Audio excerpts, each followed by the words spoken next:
Жалпы республикалык тестирүүлөөгө каттуу аяктап окуучулар тест тапшыра турганына ынанып, ага кызуу даярдык көрүп турган чагы. Профессор Айдаркан Малдакулов атындагы Улуттук инновациялык технологиялар мектеп-лицейинде 219 бүтүрүүчү бар. Алардын бардыгы жалпы республикалык тестирүүлөөгө катталды. Күн түн дебей 3 айдан бери тестке каттуу даярдык көрүп жаткан Акшооло сынамык тесттерден өтүп жакшы упай топтоодо. Айтымында математика предметинен каттуу даярдык көрүш керек, анткени убакыттын көбү логикалык суроо маселе чыгарууга кетет.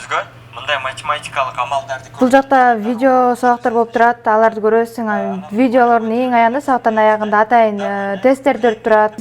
Курска барган сайын мектептеги эже агайларыбыз да айтып турат, эгерде оор суроо болсо анда тыштап кете бергиле, бирок эгер оор суроо болуп калса анда 2 минут кетириш керек да. Ал эми ар бир суроого 1 минут кетиргиле дейт. Ушундай маалыматтарды өтүп турат ОРТ боюнча. Бул ОРТ мүмкүнчүлүк экен бизге тиги мындай бекер окуганга. Эгерде ОРТсыз деле окуй алсак болот, бирок бул өзүбүзгө кичине жардам берип калышы мүмкүн да келечекте. Жалпы республикалык тестирүүлөөнүн биринчи этабы 20-21 майда, экинчи этабы 23-24 май күндөрү, ал эми үчүнчү этабы 23-24 июнь жүйөлүү себептер менен тест тапшырбай калгандары үчүн мөөнөтүнөн кийинкиге калтырылган тестирүүлөө өткөрүлөт. Ошондой эле каттоого жетишпей калган абитуриенттер үчүн 19-22 май жана 22 июнь күндөрү тест борборлордо кошумча каттоо жүргүзүлөт.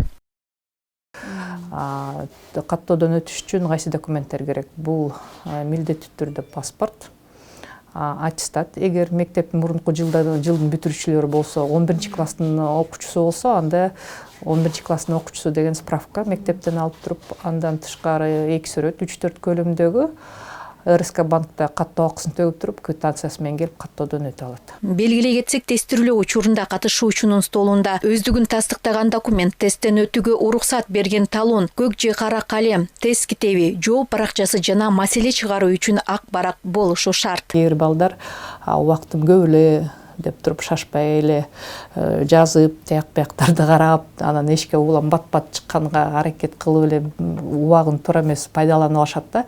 Кээ бир учурларда абитуриенттер математика бөлүгүндө черновик берилип туруп, черновикке баарын жазып атып туруп, черновиктен жооп баракка киргизбей калат да. Кошумча убакыт аларга бербейт да. Негизги тест окуу жана түшүнүү, математика, сөздүк, логикалык тест жана кыргыз тилинин практикалык грамматикасы деген бөлүмдөрдөн турат. Демек, абитуриенттер ушул сабактарга көбүрөөк көңүл коюу керек дешет адистер. Эрмин Чомукоева, Эржигит Тилекбек уулу, Билим жаңылыктары, Бишкек. өз чыгат.